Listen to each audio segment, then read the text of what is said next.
जो व्यक्ति आपके मन को काबू में कर सकता है वो जिंदगी में कुछ भी कर सकता है।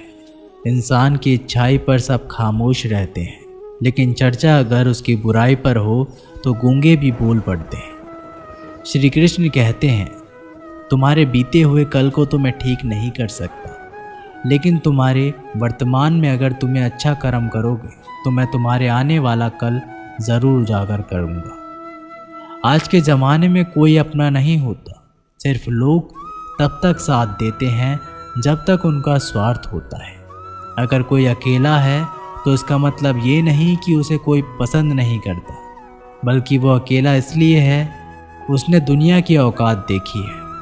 लोगों को परखने की आदत डालो। जैसे हर चमकती चीज़ सोना नहीं होती, वैसे ही हर अच्छा दिखने वाला इंसान सच्चा नहीं होता।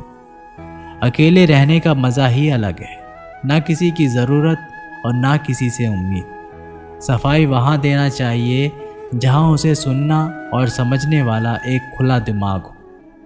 मेहनत एक ऐसी चाबी है जो बंद भाग्य के दरवाजे को भी खोल देती है। डाली से गिरते हुए पत्तों ने क्या खूब कहा है कि अगर बोझ बन जाओगे तो अपने ही तुम्हें गिरा देंगे। क्रोध को प्यार से, बुराई को अच्छाई से, स्वार्थी को उदारता से और झूठे व्यक्ति को सच्चाई से जीता जा सकता है। जिस तरह समुद्र के खारे पानी को गर्म करने के बाद नमक के कण दिखाई देते हैं, ठीक उसी तरह से जब हम ध्यान, भक्ति और तप करते हैं तब हमें भगवान के दर्शन होते हैं। इसके लिए हमें हमारी बुराइयों को छोड़ना पड़ता है, तभी हम ईश्वर को प्राप्त कर सकते हैं। अगर आपको बहुत सारे परेशानियों से गुजरना पड़ रहा है तो आप खुश हो जाएं, क्योंकि भगवान की नज़र आप पर है। देर से ही सही, लेकिन वो आपकी ज़रूर सुनेंगे। इंसान का भाग्य उन्हीं के कर्मों का फल होता है जो उसने अतीत में किए हैं। इसी तरह वो लोग जो आज कर्म कर रहे हैं वो उनके आने वाले कल का निर्धारण करते हैं। भगवान बोलते हैं, तू करता वही है जो तू चाहता है, पर होता वही है जो मैं चाहता हूँ। तो तू कर वही जो मैं चाहता हूँ, फिर होगा वही जो तू चाहता है। अतीत को बदला जा सकता है, वर्तमान से बचा नहीं जा सकता, लेकिन केवल भविष्य को संवारने का कार्य ही वर्तमान में किया जा सकता है। क्या फ़र्क पड़ता है हमारे पास कितने लाख, कितने करोड़, कितनी गाड़ियाँ और कितने घर हैं? खानी तो बस 2 वक्त की रोटी है, जीनी तो बस एक ही ज़िंदगी है। फ़र्क सिर्फ इस बात से पड़ता है कि हमने कितने पल खुशी से बिताए, कितनों की खुशी की वजह हम बन पाए। सुख दुख एक सिक्के के 2 पहलू हैं। जहाँ सुख होगा वहाँ दुख भी होगा, और जहाँ दुख होगा वहाँ सुख भी होगा। इसलिए सुख दुख के बारे में बिना सोचे निरंतर अपने लक्ष्य को प्राप्त करने के लिए प्रयास करते रहना चाहिए। एक बात हमेशा याद रखना, किसी के सामने गिड़गिड़ाने से ना मोहब्बत मिलती है ना इज्जत। इसलिए अपने स्वाभिमान को जिंदा रखो। कोई अगर आपकी किस्मत में होगा तो वो आपके पास खुद भी चल कर आएगा। दूसरों को हराने का मौका मत दो, बस खुद को आगे ले जाने की जिद पालो। कभी हार ना मानने की आदत ही एक दिन जीतने की आदत बन जाती है। एक बार एक व्यक्ति नदी के पुल से ही कहीं जा रहा था, तभी अचानक उसके पीछे कई बंदर पड़ जाते हैं और उस आदमी को परेशान करने लगते हैं। वह आदमी अपने आप को बचाने के लिए उन बंदरों से दूर भागने की कोशिश करता है। तभी सामने से एक आदमी आकर उस आदमी को कहता है कि तुम इन बंदरों से मत डरो, तुम जितना इन बंदरों से डरोगे वह तुम्हें उतना ही डराएंगे। तुम इनका डटकर सामना करो। तो वो आदमी उन बंदरों का सामना करने के लिए उनकी तरफ देखता है और उन बंदरों की आंखों में आंखें डालकर चिल्लाने लगता है और सभी बंदर वहाँ से भाग जाते हैं। हमारे जीवन में भी नकारात्मक विचार इस बंदर की तरह है। जितना हम इन बंदरों से डरेंगे उतना ही पीछा हमारा करेंगे, और जैसे ही हम इनका डटकर मुकाबला करेंगे वह भाग जाएंगे। सिर्फ 2 ही चीज़ मनुष्य के भाग्य का निर्माण करती है। पहला, स्वभाव। अगर आपके स्वभाव में अच्छाई, विनम्रता और गुण है तो आपका भाग्य चमकेगा। अगर आपका स्वभाव क्रोधी है, आलसी है, तो आपका भाग्य बिगड़ना अनिवार्य है।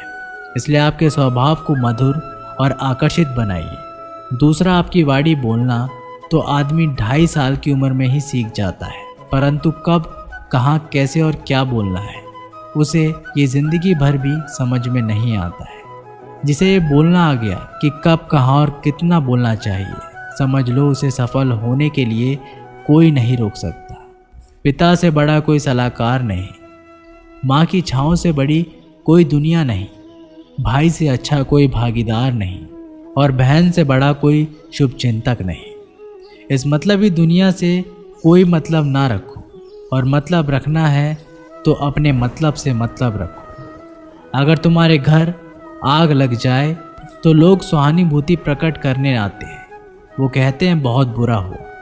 और अगर तुम्हारा घर बड़ा हो जाए, एक और मंजिल बन जाए, तो कोई तुम्हें बधाई देने के लिए नहीं आता। ज़रा सोचिए कि जब आपके साथ कुछ अच्छा होता है तो कोई कहने नहीं आता कि अच्छा हुआ जानकर खुशी हुई, मगर आपके साथ अगर कुछ बुरा होता है तो ज़रूर कुछ लोग आकर ज़रूर कहेंगे अरे सुनकर बुरा लगा। अगर जब वो कहते हैं कि अरे बहुत बुरा हुआ, तब तुम जानोगे कि वह तो सिर्फ मज़े ले रहे थे। दुआएं मांगने से किसका भला होता है, मिलता तो वही है जो हमने बोया होता है। तुम नीचे गिर के देखो, कोई भी नहीं आएगा उठाने, तुम ज़रा उठकर तो देखो, सब आएंगे गिराने। एक बात हमेशा याद रखना, अगर शराब की दुकान पर बैठकर दूध पियोगे तो तुम्हें शराबी का ही दर्जा मिलेगा, और किसी मंदिर में बैठकर शराब भी पियोगे तो तुम्हें एक संत का दर्जा दिया जाएगा। इसलिए आप किसके साथ उठते बैठते हो ये बहुत मायने रखता है। जब एक इंसान का भगवान पे शक नहीं हक हो जाता है तो मत पूछो फिर कैसा कैसा चमत्कार हो जाता है। जो अब तक नहीं हुआ वही हो जाता है, बन के रोशनी वो सारा अंधेरा दूर हो जाता है। जो भीड़ में चलते हैं वो भीड़ में कहीं खो जाते हैं, जो अकेले चलते हैं इतिहास वही बनाते हैं। इतिहास गवाह है अकेले चलने वाले के पीछे ही भीड़ खड़ी होती है। एक बार एक संत के पास 2 तोते थे। एक दिन एक आदमी उस संत के घर आया, दोनों तोते अलग अलग पिंजरे में बंद थे। जैसे ही उस आदमी ने उस संत के घर में प्रवेश किया तो एक तोते ने बोला, राम राम, आपका स्वागत है, आइए बैठिए। उसको देखकर बहुत खुशी हुई। ये सुनकर उस आदमी को बहुत अच्छा लगा। अरे वाह, ये तो कितना मीठा बोल रहा है। फिर उस आदमी ने दूसरे तोते की तरफ देखा। उस तोते ने उस आदमी को इतनी गालियाँ बकी कि उसको मारो, पीटो, लूटो। यह सुनकर उस आदमी ने उस संत से कहा कि अरे संत जी, ये क्या मामला है?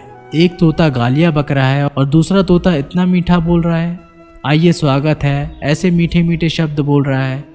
संत ने कहा, मैंने इन तोतों से एक ज़िंदगी का पाठ पढ़ा है। जब ये दोनों तोते पैदा हुए थे तब मैंने एक तोते को डाकू को भेज दिया था और दूसरे तोते को एक साधु के यहाँ भेज दिया था। जो तोता साधु के घर पर चला गया वह कहता है राम राम, आपका स्वागत है, और जो तोता डाकू के घर पर पला बड़ा वह कहता है मारो, पीटो, काटो, लूटो। तोता एक ही है परंतु अलग अलग पर्यावरण में पले हैं। इसलिए ये बहुत ही महत्वपूर्ण है कि जीवन में हम किसके साथ उठते बैठते हैं हमारे जीवन पर बहुत प्रभाव डालता है। अपने आप पर विश्वास करो, तुम्हारे अंदर कुछ ऐसा है जो हर बाधा से बड़ा है। बदल जाओ वक्त के साथ, या फिर वक्त को बदलना सीखो। मजबूरियों को मत कोसो, हर हाल में चलना सीखो। दिखावे से तो केवल लोगों को खुशियां दी जा सकती है, भगवान तो केवल नियत देखते हैं। हम आशा करते हैं कि दोस्तों आप लोगों को ये वीडियो पसंद आई होगी। मिलते एक नई वीडियो के साथ, तब तक के लिए अपना ख्याल रखिएगा।